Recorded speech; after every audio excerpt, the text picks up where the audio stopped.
I am a fan of Five Nights at Freddy's despite the thing that I look like a homeless today. But the fact is that I'm very proud that I participated in this generation which started to play FNAF 1 until today. This creation, coming from Mr. Scott Cawthon, is something exemplar that motivated a lot of indie developers to continue developing their own games, because the success of Five Nights at Freddy's is remarkable. You see we're in 2021 and the series is still going. Although this video is sponsored by your kindness, so do something kind today to your friends, to your people, to your family, to everyone, and you might get a reward another day. Nobody knows.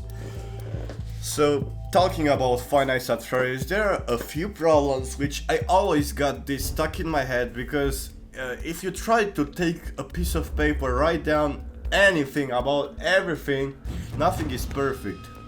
You can check out that, hey, this game is not perfect, this TV show is not perfect, this glass might not be perfect, the nature outside might not be perfect, you might go in a jungle and die from a tiger or something. But rambling around, there's few problems which I want to say today about Five Nights at Freddy's. And remember, like I said at the beginning, I am a fan of Five Nights at Freddy's, so I love this franchise. But let's start with Five Nights at Freddy's 1. So there are three things that I want to discuss about Five Nights at Freddy's 1. Three problems that I always set aside. So the first one is about the lack of content. Of course, you are starting as a night guard, you are starting to play, checking the cameras, you know, watching out to see if there's the animatronics coming to you and jump scaring you, and that's the whole purpose. You're starting from 12 AM to 6 AM, and that's what is happening for 5 nights, let's say 7 nights now, including the extra content. The problem is here, the nights are very repetitive. They are always repetitive. You are starting with the night 1, and at some point, yeah, there are a few mechanics changing in night 2, night 3, night 4, night 5, but it's getting repetitive, and that's a problem which it's not really interesting. Does it make you to play the game again this year? No, it's not, because you are thinking, hey, what's going to happen after I finish all these 5 nights? It's just a week ending. And that's something which is not motivating me anymore to replay this game again. Oh, I got a hair. Alright. The thing is here, the atmosphere on Five Nights at Freddy's is in Five Nights at Freddy's 1 is great, but it's not enough to make the game completed, which is why we are moving to Five Nights at Freddy's 2. Five Nights at Freddy's 2 has a complex content. If you are speaking with me about this, the game has so many animatronics that it makes my head blow. Think about, you got the old animatronics, you got the toy animatronics, you got the extra animatronics such as Marionette, Balloon Boy, you know what I'm saying? All of these animatronics coming here trying to jump scaring you makes the game so difficult, which is a problem, because despite Ultimate Custom Night, so many people are telling me that the hardest game on Five Nights at Freddy's is FNAF 2, and that's a hard game. I'm telling you this, it's very hard. But think about the load of content this game has, and it's not only the animatronics, it's always the mini games which you also got. It's also a lore which you can follow deeper than in Five Nights at Freddy's 1, and that's something very unique. That's the only problem I got with the game. It's too difficult. But on the second place is the weekending, which is similar to Five Nights at Freddy's 1, because we might have expected like more of a cutscene or something happening going on in Five Nights at Freddy's 2. Could have been a different ending. Hey, what's happening on the last part of the game? Instead of knowing the lore of the phone call you received, the last phone call, what about a great ending than that, so I can replay this game again. But I'm pretty sure though that Scott Cawthon didn't have this imagination back then of creating the concept art, animations, of doing a cutscene, you know. It was more about minigames, and there is not a final minigame on the last night. But if we're moving on to Five Nights at Freddy's 3, Five Nights at Freddy's 3, the game is too easy. That's what I'm telling you. I beat the game so fast. The community back then found all the Easter eggs, all the secrets to apply to the minigame and get the ending. They found it in like 12 hours. It was so easy to beat it. And is this a problem? I guess not. It makes more, it doesn't make a challenge for people who usually don't play video games, right? But the content is very loaded on Five Nights at Freddy's 3 and it's lovely. Despite the fact that there is only one animatronic Springtrap, I don't see a problem with that. Springtrap and plus the ghosts wandering around the pizzeria is what making the game full. And Springtrap is a big piece of a cool animatronic. Springtrap is one of the most favorite animatronics ever for lots of people in the FNAF community. I'm telling you this. One of my most popular video about Five Nights at Freddy's is about Springtrap, so trust me guys, I know what I'm saying here. But the thing here is, we also got a great ending in Five Nights at Freddy's 3, and that was supposed to finish the chapter of Five Nights at Freddy's 3. The ending of Five Nights at Freddy's 3 is a cutscene, but it's giving some great advice and a cliffhanger of what's going on here. People thought, hey, so this is the ending of Five Nights at Freddy's. This is what happens, this is the final conclusion. The antagonist is dead, and he got dead by his own creations. The Springtrap, Spring Locker, where he breathed and actually got smashed in, right? Well, that was Five Nights at Freddy's 3. And what do you know? Five Nights at Freddy's 3, there comes Five Nights at Freddy's 4. Scott Cawthon decided to work again on a new game. Well, Five Nights at Freddy's 4 is totally a different story. Although, on the first thing, Five Nights at Freddy's 4 was called the last chapter or something. Five Nights at Freddy's 4 got this Switch gameplay style, which pissed so many people off because it didn't got the same mechanic. You know, on the first 3 games you had to watch on the cameras to see what's going on, but here you had to move from the bed to door, back to door, back from the door to bed, then move on to the other door, and also having in front this drawer. That was something annoying, to be honest. These few seconds moving from bed to door, and they were so annoying because the kid was looking like down to his legs or something, but you didn't have a clear face, a clear path over there. You just had to move, come back, move. It didn't work out so well. And there is something so particular here in Five Nights at Freddy's 4 which I didn't like, and that's the high sound which you get from the jump scares. The entire sound system for each mechanic you're doing, like walking, opening your flashlight, closing the drawer, opening the drawer, they are so low. The soundtrack, the music on the background, it's so low. But when you get the jump scare from an animatronic, it's so loud and so annoying. And the jump scare from Five Nights at Freddy's 4, the jump scare sound from Five Nights at Freddy's 4, it's not very pleasant to the ears. So that's something I really don't like. And if we're moving on, there is also the story which is messed up. The story is very messed up in Five Nights at Freddy's 4 because you switch from these 3 games to Five Nights at Freddy's 4 about a kid and a family and something way behind Five Nights at Freddy's 1 and 2 and 3.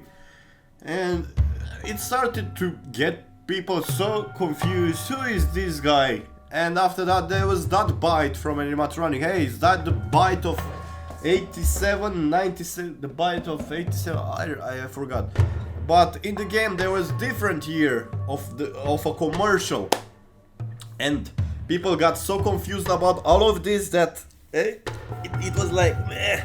And there is this final box which you receive. There is more. There is something in the box. What's in the box, man? What's in that box? You know? And there was nothing in the box. You know what I'm saying? At the end of until today, we didn't find out what's in that box. There were so many theories about that. It got like, come on, this is that cool, man. Yeah, it was all confusing about the story, confusing ending and everything. And we thought that is the last chapter. In the end, all of the people thought this was only just a dream. Five Nights at Freddy's franchise was only just a bad dream coming from that kid. Hey, and you know what? It didn't turn out to be like this, because Scott Cawthon decided to just make a new game calling Five Nights at Freddy's Sister Location.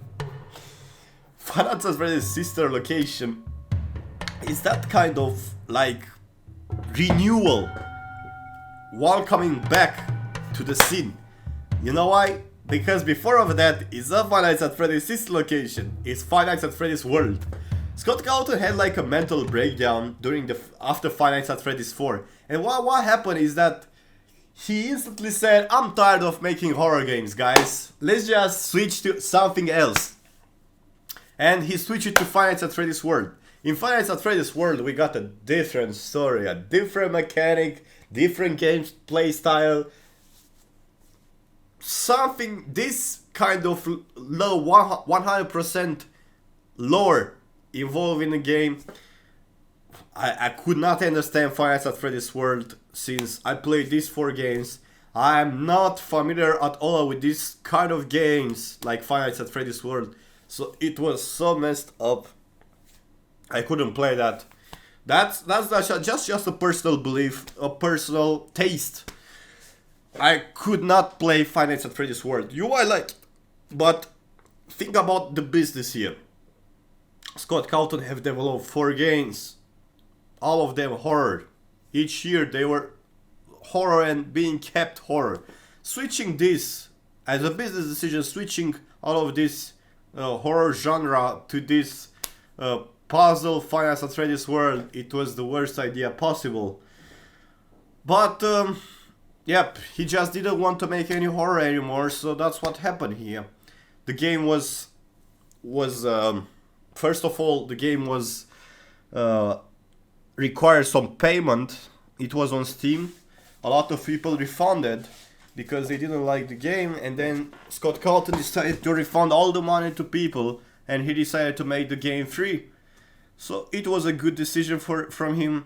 But that was FNAF World, and this was the final where we thought that, hey, that's the last game of Scott Cawthon. He's not gonna make games anymore. Because yeah, he saw FNAF World as a failure, not really a failure. It's some people's heads a failure, and they said, well, that's it. But there comes the surprise: Five Nights at Freddy's Sister Location. Five Nights at Freddy's Sister Location is totally like a renewal, something like a comeback. You know, in Counter-Strike, when you starting to get the rounds from round 0, from round 1. To here, it's like a comeback.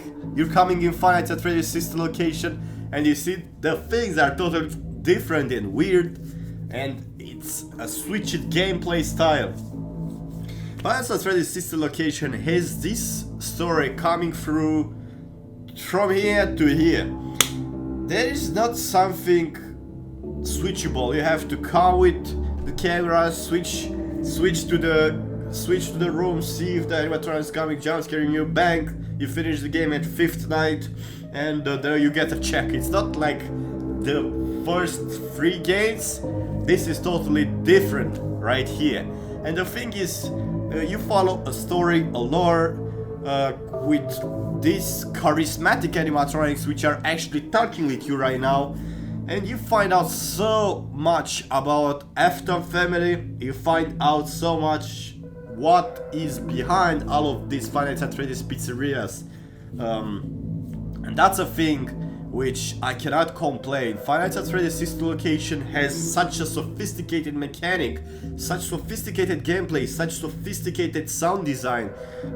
Scott Cawthon hired here a sound maker. How do you call that?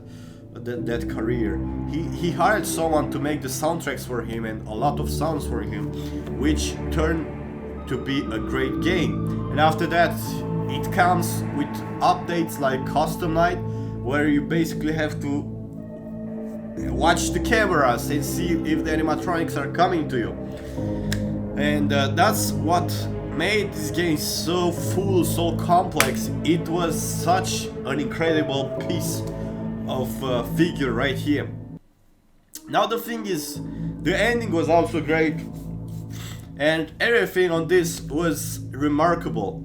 And here where people thought maybe this is gonna be the last thing that Scott Cawthon is gonna make, but it's not. It didn't stop at sister location, and suddenly overnight, this was just overnight, here comes Five Nights at Freddy's Pizzeria Simulator. You don't know what's going on in here, man. Like, you see Five Nights at Freddy's Pizzeria Simulator, people thought, hey, this is going to be another FNAF world coming from Scott Cawthon. He had another mental breakdown, he didn't want to make horror games anymore. So people joined the Five Nights at Freddy's Pizzeria Simulator. They've seen, hey, it's like some puzzle. But suddenly, what do you know? There is animatronics in it. You are playing from a first person perspective, and you're actually seeing animatronics ready to chop on you, jump scare you. Here's the thing about Five Nights at Freddy's Pizzeria Simulator. The game is like divided in two parts. I don't know what Scott Cawthon wanted to make from this. I'm pretty sure it was a project where, first of all, he either wanted to make another simulator or another horror game base, and he just combined these two into one. He made this pizzeria simulator where you're building things in the pizzeria, adding animatronics, one of this, one of that, and then you also got this part of horror where you have to check some vents, you have to do some tasks, you have to scavenge animatronics inside or outside. In something unique, but this style of building simulator that he made, I couldn't play the game so much. That part was so annoying for me. For some people it's like a chill place to just retire after you finish a horror night over there, but for me it didn't work out so well. So yeah, the problem is about this part of the content, half and half content, you know, a horror content and a building simulator content. Although the ending was excellent, like Five Nights at Freddy's Pizzeria Simulator has the most excellent ending probably in the Five Nights at Freddy's franchise, you know, and that's what I give a thumbs up for this game. So the game was finished here again, and Ultimate Custom Night's coming in. Ultimate Custom Night is like a parody, right? You might think it as a parody. You just take what, 50 animatronics, have to survive from 50 animatronics at once. When it was building, people thought, hey, is this a joke or not? But it wasn't. And you see, it's actually a normal game. The game has so much charisma. It has all of these animatronics with voice and everything, and they are having a different jump scare. The only problem with Ultimate Custom Night, you know what it is? It's the difficulty. You cannot pass this, man. If you're telling me you beat 50-20 nights, then I'm proud of you, son. I'm giving some claps for you. But no many people have finished this game, and that's the problem. Is very difficult. A lot of people are complaining about difficulty, but that's what this game is about, you know, a challenge through you so you can pass it. And you know, it has some lore over there about Golden Freddy and William Afton, so it's still cool because we also got a lore and an ending Very well. Applause. The difficulty of cultivate custom night, that's the only problem I see. The Five Nights at Freddy's Help Wanted was the next game. You know? And what's the problem here? Different perspectives of future. That's what I would call it. The problem of Five Nights at Freddy's Help Wanted. Different perspectives of future, because Scott Cawthon thought, hey, what's the future of gaming? It's VR. Let's make a Five Nights at Freddy's VR and see the horror experience you could have. But he didn't think straight that for a few years he made all of these games for PC only, and he didn't know that not all of the people had the computer, the right computer and a VR to play this. So that's a problem. It was a late non-VR release, right? A late non-VR release game.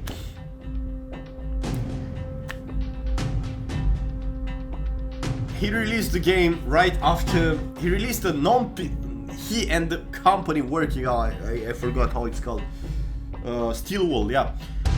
He released the game right after a long time in non-VR version, and a lot of people already have seen the content on YouTube. So yes, that's a problem.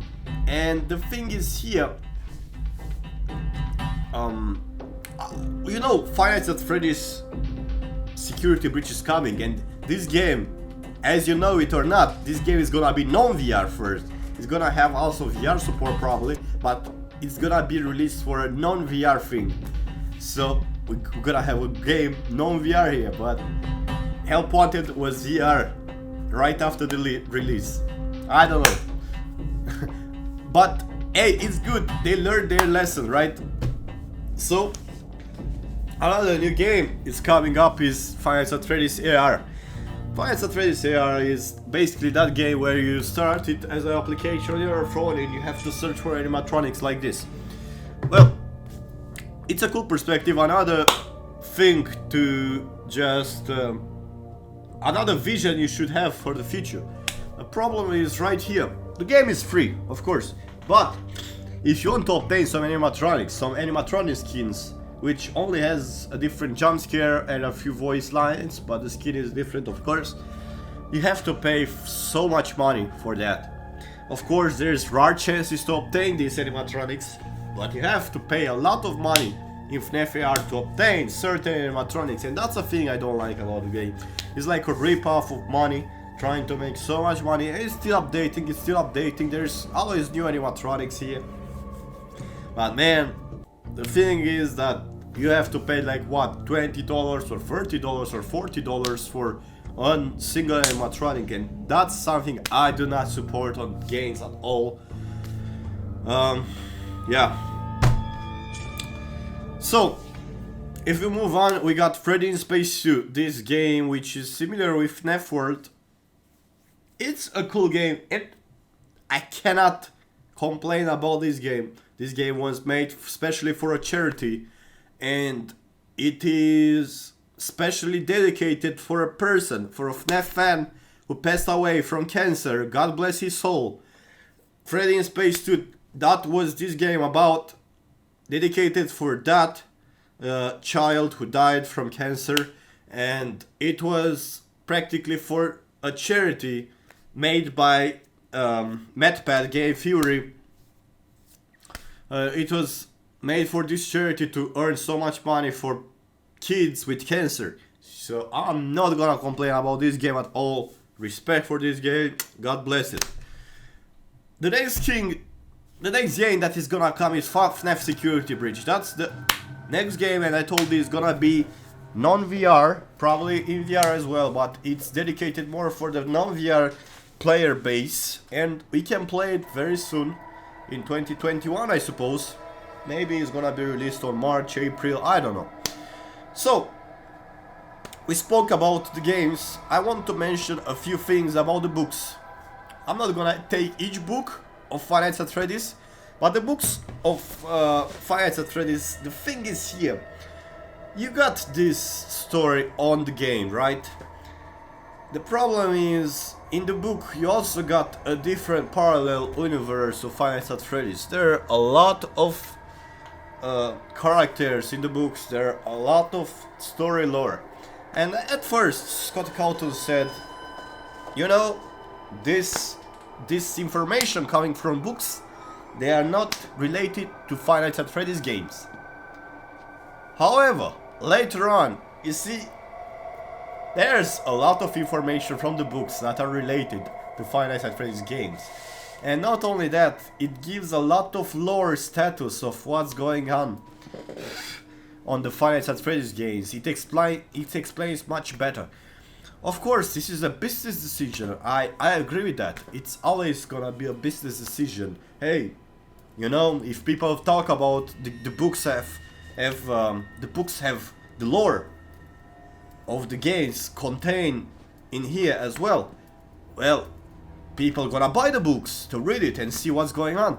If Scott was gonna say these books are not related at all with the Five Nights at Freddy's games, then people maybe thought, whatever, I'm just only interested in the games.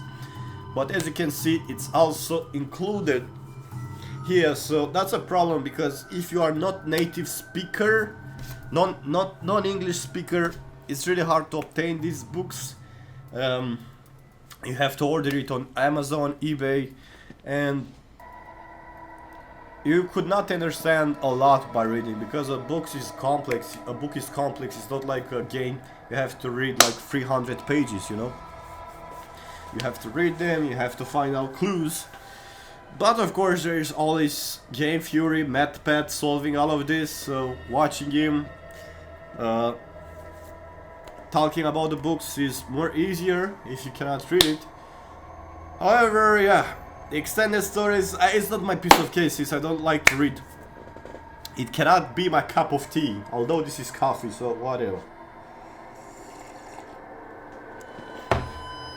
The last thing I want to discuss, and that's the last thing, is about Scott Cawthon himself. Mr. Scott Cawthon, the developer of Five Nights at Freddy's franchise. Mr. Scott Cawthon has this story of failure, and I respect where he become right here today. He fell on the game development a lot during his years. He made a lot of games, Christian games. He didn't have success from them, but hey, he finally got it from Five Nights at Freddy's. Since we are talking about problems here, I respect Scott Cawthon a lot. Remember that? Like I told you about Five Nights at Freddy's as well. I really respect Mr. Scott Cawthon, but since we are talking about problems here, one problem that I see about Scott Cawthon is that he's developing things behind the scenes, but he's giving the information so late to the public. He's releasing the information after so many months that A is actually working on something. And that's the lack of talking with your fan base, keeping them up to date and see what's going on lately. He's giving information monthly, not monthly, like a few months to a few months. And that's a bad thing, probably, or not, about business decision, because some fans might lose interest on the games and on the books and on the movie. Some people might just don't like this, might lose the interest at all. They might forget about the FNAF. And if Scott Cawthon is not gonna keep his fan base, you know, up to information on what's going on with the games, the books, the movies, like what, one month, at least monthly, you know, at least one time per month, then it's bad. There are other indie developers like Reflex Studios, who is basically developing the game on Twitch. In front of you, is showing the content, what he's doing. He's writing the ideas right in front of the Twitch, streaming it. And he's posting his ideas on Reddit. Of course, Scott Cawthon cannot do this because some other people might steal his ideas, since there are so many fan games of Five Nights at Freddy's. But hey, you know, it would be great if Scott Cawthon can give more information about what's going on. And another thing which I don't like about Scott Cawthon is he wants more up to business decisions than content creating. You see, the Finance at Freddy's VR Help Wanted, Finance at Freddy's Help Wanted and Security Breach is made by Steelwool. Finance at Freddy's VR is made by Illumix. Of course, Scott Cawthon is throwing his ideas to them, telling them, hey, that's what I would want. You could also improve with your ideas, but that's what the main concept I would want. People are working for him, but you know, I want to see more from Scott Cawthon. You know, he worked a lot. He worked hard by himself for 5-6 years, maybe, all this FNAF content. But right now he's like he's like being retired or something. He's just giving up ideas here and there. I think he might be busy. You know, I think he might actually be busy with the FNAF movie, and that's a thing that's, I think, what is about. He cannot make any more games because he's trying to release these movies from so many years, and that's a problem. Why the time is so low for him doing more content for us. Although, at the end of the day, I love Finance at Freddy's. As you can see, there are not many problems. I could have made this video for 2 hours, 3 hours if there were a lot of problems about FNAF franchise, but it's not. That's the things that we are having here about Finance at Freddy's. Not a lot of problems, right? It's all good, mate. It's all good. Thank you for watching if you made it this far. I appreciate it, and maybe I will talk more about Finance at Freddy's, see what kind of content I could bring up to you guys on the next video on YouTube, right here on this channel. Well, I hope you have a wonderful day. I hope everything goes well in your life. Everything is going well at school, university, job, what you're doing, and hope you are, you know, going straight to success and love, you know, because that's all about kindness, success, love in our lives. Alright, I check you guys later, and see ya.